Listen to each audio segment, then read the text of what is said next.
What's good, y'all? It's time for 929. And as usual, we'll be starting with the team, then going into gear, following it up with the fight. Chapters as always in the description, so let's get straight into it. First off, we have a role that can be filled by only a very few specific characters, and that is going to be Idrils.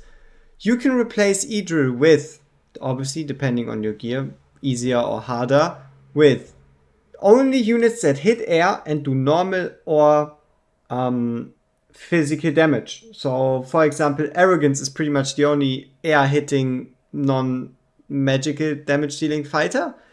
Complicated, but basically, you have the choices between Idril, Arrogance. For Calypso, you need good gear. Same kind of goes for Araka. Then you have Silas, Setchum, maybe Alora, potentially Nyx, but I guess Idril is one of like the more premier choices. So, team, who to swap, how to swap, when to swap, do we even need to swap? That's what we're going to have a look at. If you're using Idril, using Ein as your lord is perfectly fine, makes sense, works well, helps out with gearing and whatnot. If not, if you're not using Idril, just swap Isolde in the Lord position and take out Ein for any fighter. Any fighter. Just one of your strongest fighters. Like a Salazar, Arrogance, Lust, Zillitu, whoever. But preferably they are supposed to do normal damage, so Zillitu isn't as good. So now let's bring Ein back in. There we go. Then after Ein we have Idril. We already briefly talked about her and her place. Then we have Oleg and Isolde. I would highly recommend you just running Oleg and Isolde, but you can also just replace Isolde with a tank that has a damage reducing effect for your team. So let's say Brock here, Regulus. You know what I mean? Even Crowder, but I would just go with Isolde. Vortex is key for this strategy, so we're definitely going to use him. And we have Wrath. Same goes for Wrath. Wrath is also key. Use Wrath. Abomination is a fusion, so he's also key for the strategy. Greed, Logan rewards are also key for the strategy. Volker also key. And then we have Hollow. Hollow's also needed. So the only really viable or variable position that you need to swap, or that you can swap, are going to be Ein and Idril. Obviously, if you have better gear, just replace Greed. Replace Greed with any magic damage dealer and just give some better gear to your Idril or Silas or whoever you're going to use. So now that we get this out of the way, let's look at the level of the gear we're dealing with.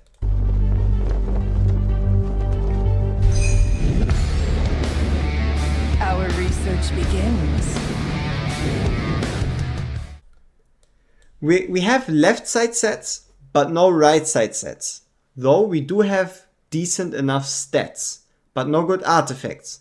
So what you want to do is, for those builds that you're going to see here, we have two sets on Idril and Greed, but for those builds, you want to try to find a balance, right? You really want to find a balance between, let's say you have better artifacts and you use a better artifact. You have better gear, then you could even use a worse artifact. If you have a set, please use a set. It just makes your life easier.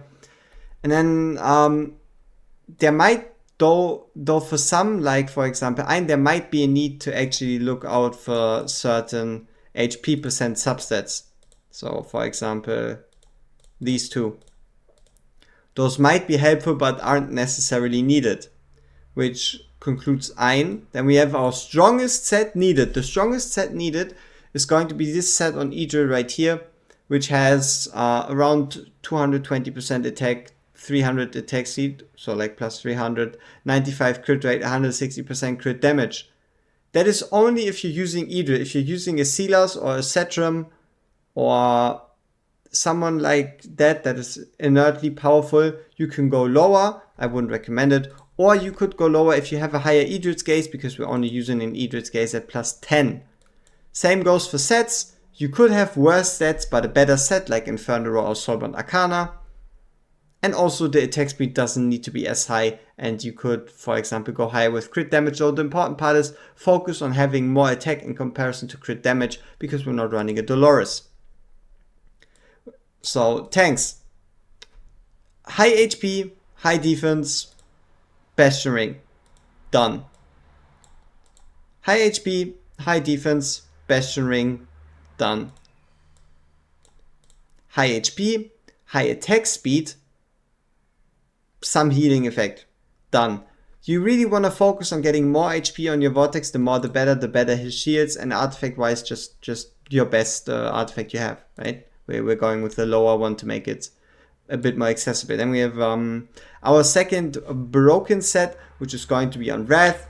So right here again, the focus, aim for 200% attack, aim for at least 100 attack speed, get that 100% crit rate, and then just honestly just try to get better stats. But if you have nothing better than this, then this is going to work just as well. Artifact wise, we have a 25 Keen Wisdom, so you can see that one straight from your Dolores. Abomination. Now Abomination is where it kind of gets tricky, but don't get intimidated by all this shiny stuff. It's not that important. The important factor is that you're running an HP bonus piece, preferably with crit rate. That's the only thing that really matters. And then you're just going to go with your standard crit damage, attack percent, and then like attack percent and crit damage. But the stats can be worse. It's just going to make the fight take longer, right? It's just that the fight does take longer, but it's not going to make you lose. So if you have it better, make it better. If you don't, this is going to work. The important part is, again, aim for around 200% attack, 150 to 200 attack speed, 100% crit rate, and then some crit damage if you still have it. Artifact wise, if you have a Lunacy Visor, slap it on him. If not, use a normal fighter artifact to increase the damage he deals. Greed. Oh yeah, on the notes of Awakenings, no, you do not need A3 A-Bomb. It's just going to then take longer in the fight if you use this exact same gear. That's just the way it is. Greed. Greed has, again, rather high attack in this case, closing in on 300%, so around 250%. Attack speed at 130, you can go higher there.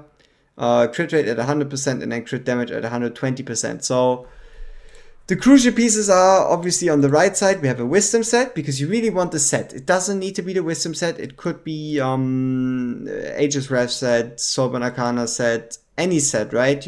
But you really need that set effect. And on the left side, definitely you can get some better pieces in comparison to those. And also, if you have it, for example, you could throw on a Tear of Twilight, but in this case, we're just going to go with the Nightmare Samsara. Volca, super simple. Throw on as much attack, as much HP as possible. So for example, we have 76k, and then a Lunacy Visor if you have it. If not, just throw anything on for that slight stat boost in HP through a mythic artifact. Which brings us to Hollow.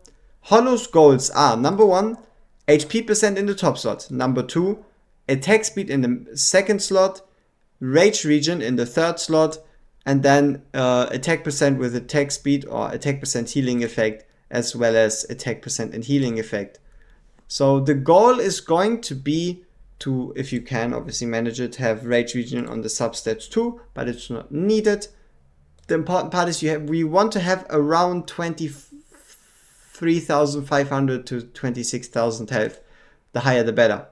And then artifact, we have a golden scarab, but it's also not that crucial. A lot of talking, a lot of stuff. And if you thought this was long, get ready for a long ass fight. Just real quick, if you appreciate the effort I've put into this guide, feel free to leave a like, consider subscribing, tell me about the Lego you'll get from the Divines in the comments. And yeah, best of luck to everyone with the Divines. On with the video. Alright, time for the stage, here we go. We have a bit of downtime in the beginning, which means we'll be waiting for 25 cost to place in Greed.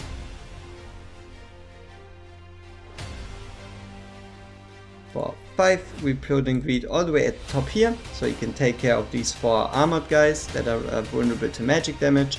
And then by 11 cost, it's time for us to bring in Idril.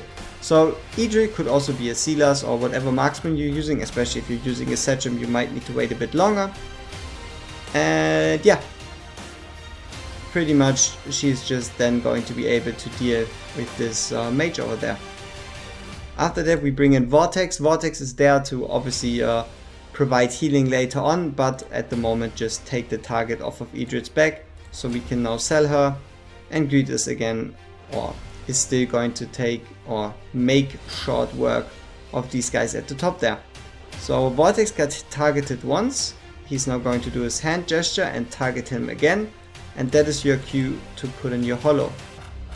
So Hollow is in, Abomination comes in, Greed dies through the platform, or you could also remove him, it doesn't really affect anything. And then nobody dies against the high true damage against tank and high AoE damage against low health unit. So right there, the boss has now a timer above his head, and as soon as this timer actually runs out, we'll be placing in Wrath, as well as activating all our ultimates.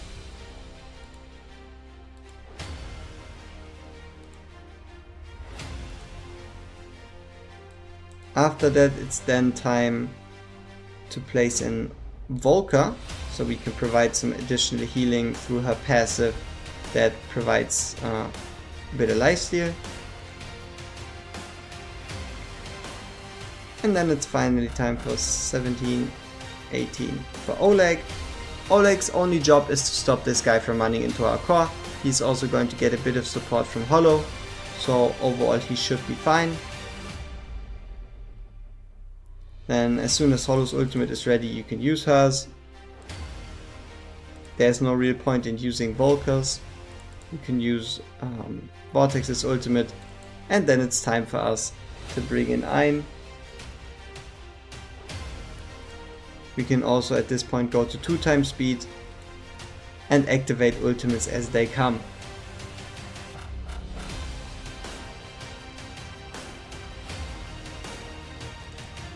So right here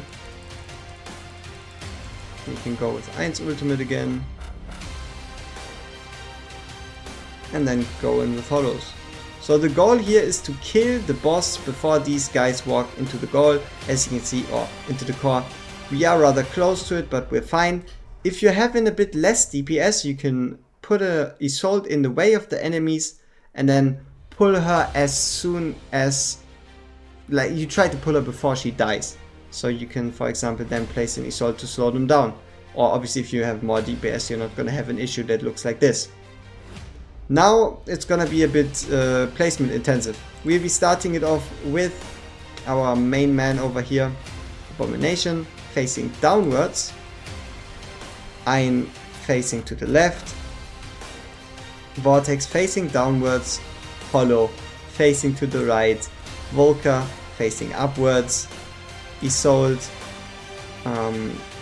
facing towards the top. And then we gotta regenerate some cost before we can actually place units. And that is going to be right here, Oleg. So by this point you can pretty much, again, just activate ultimates as they come. There is no real value in holding onto them. So we just activate our ultimates as soon as they're ready. And right here you can already use Idril. We're going to place on Idril, so she starts taking care of these purple guys there. You can also activate Vortex's ultimate. So the goals for this round are very, very straightforward and very simple. Take out all the skeletons before Baron dies. That's it. And how we do that is by obviously using Volker, who's and also Abomination when he gets into his ult, who can then start hitting the skeletons, and also Idril, especially in her ultimate, because she doesn't target the boss but only the skeletons. So we'll just let everyone go, do their thing, and then by the time here, then Idril is going to target these units, and as soon as those die, we'll be bringing in Wrath and start targeting these units at the top. So again, ultimates just as they come, there really isn't any benefit to waiting. Minion is dead, Idril can go, Wrath comes in and helps clean out at the top. So yeah, there we go. Wrath in, skeletons are getting hit. Isolde's ultimate, not really needed, but we can use it anyway. Continue on. And then it's already time for Wrath to go again. Now we can activate just all the ultimates obviously, and also bring in Idril again. And what she's gonna do is she's just gonna help a bit with hitting the boss. So we'll be placing her down like that and just use her to do to allow us to do a bit more damage, so this fight doesn't take as long. Obviously, if you have more damage, you're going to be finished faster. It's just really about the mechanics. So if you finish the boss already, feel free to skip to the next part where we start the Araka fight thing part. I don't know. It's kind of weird to make a guide where if you get done faster, you're gonna be a bit confused. But yeah, like I said, the only goal is just kill the ads and then focus on Baron. So right now we are already closing in on around 5% HP, which means we can already start pulling Ein, and the reason for that is it just allows us to respawn him faster. So right there, Baron is almost dead. There we go, Baron is dead. So now that Baron is dead, the fight is going to turn into Araka. Araka is going to target our Volca, and our Abomination is obviously already facing downwards, so he's fine. And also our healers are pretty much fine. Again, it's just going to be spamming our ultimates really, and we can bring in Ein. Ein is going to start poking Araka a bit. Now Araka is much the same as the Baron fight, and the goal again is going to be block a bunch of units and don't let them get either in the core, with the case with Baron, or let them get to Araka, which is going to be the case right here. So 70% is the first mark for the Araka fight. We hit that 70% right now, which means she's going to summon in a bunch of spiders. So for those spiders, it's kind of again the same procedure. We'll be using Isolde's ultimate at the top just to stop one more, and by the time all spiders stop moving, that is when you can, for example, bring in Wrath again, and Wrath is going to start taking care of the spiders.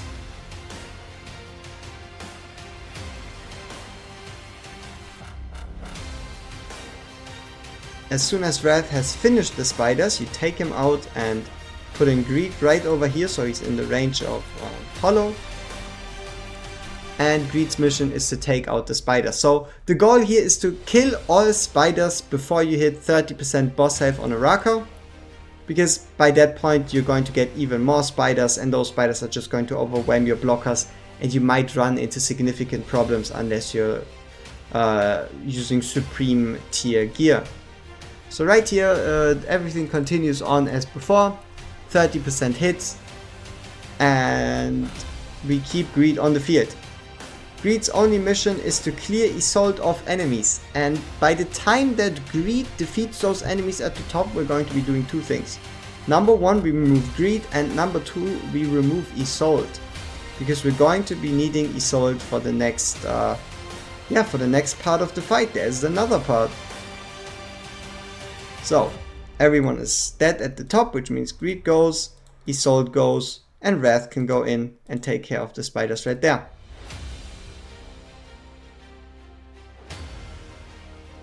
So now we're down to 20% on Araka, which means we can already take out Hollow. She's pretty much just an insurance really. She's not even really needed on the field. But Wrath is done with the units, so he can go. No units anymore, so Oleg can go. And even Ein can go, because what we want is to kill the boss a bit slower, so we can already gain some cooldown timer, because we truly want our units to be almost ready by the time Araka dies. So Araka is at 0.2, 0.0, Araka is dead. which means we'll be removing the last 2 of our units, and then place an Isolde. So Isolde is now going to get attacked by the boss, but we gotta wait until he's actually in front of her. So right here, and that means we can then start building our formation. And the formation goes as following. We bring in her, so we bring in pretty much replacing everyone around Isolde. So we go in with Hollow, Idril, ein Wrath for the top, because we need to deal with the 2 mages, and then our security net at the bottom, just going to be Oleg, as well as Greed facing to the left. Right here we can already, oops, I don't think we should have ulted with Vortex at this point. So yeah, don't ult with Vortex at this point, because we're running into trouble. If we're unlucky, this is probably going to be the end of this run. I guess I can then use this to show you why you shouldn't do what I did. I don't know if that even is all that helpful, but I guess I can do it, right? So activating all ultimates are fine. There's only 2 ultimates you need to hold on to, and those are going to be Vortexes as well as Isoldes. And the reason for that is going to be right here, these purple explodey things. For those you need Vortexes as well as Isolde's ult up. So yeah, as you can see, he pretty much bombed our whole formation, but that also just gives us the chance to, so at this point, if you didn't use Vortex's ultimate, you can just use it there and everyone's going to survive, but your next step is still going to be the same, and that is taking out Oleg, bringing in Volker, waiting until Volker blocks everybody, and then bringing in Abomination facing to the right.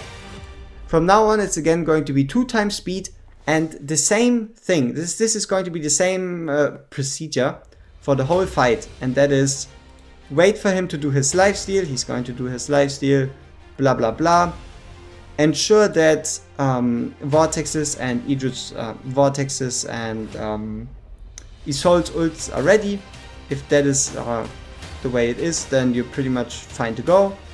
You just placed on your units back in, and here we then just use our offensive ultimates and we wait. So there we go with the purples, which means we activate both ultimates, also activate Hollow's ultimate, and then we can activate Isolde's ultimate. So now we have a bunch of units hitting him at the same time.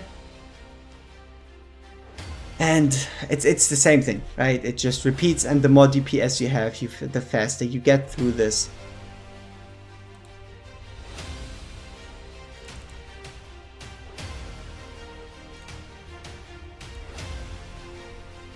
So you might also want to use your Isolde's ultimate if your Vortex isn't catching up, your Hollow ultimate, because your Hollow ultimate just cycles faster, so you can use it, you don't need to wait until both ults are triggered to then trigger your Hollow.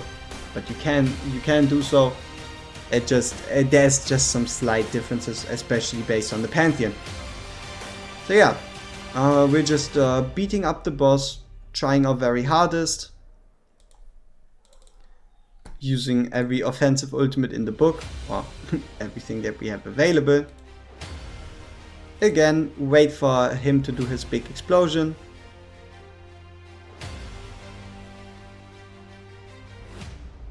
So overall, it's not necessary. I mean, obviously the fight is kind of difficult, right? But it's also super long because we're dealing with a bunch of HP and not necessarily as much DPS as would be perfect, right? So right here, we can actually, yeah, basically right here, this is the problem part.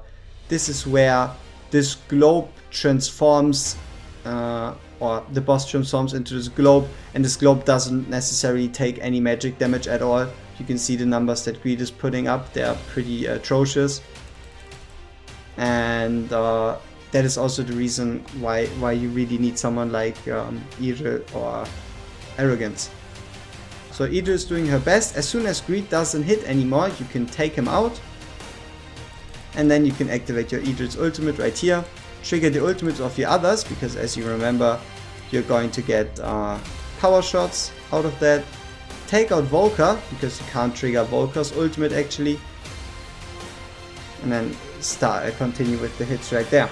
So Idle's ultimate is then going to run out. We're going to wait for Greed to be ready.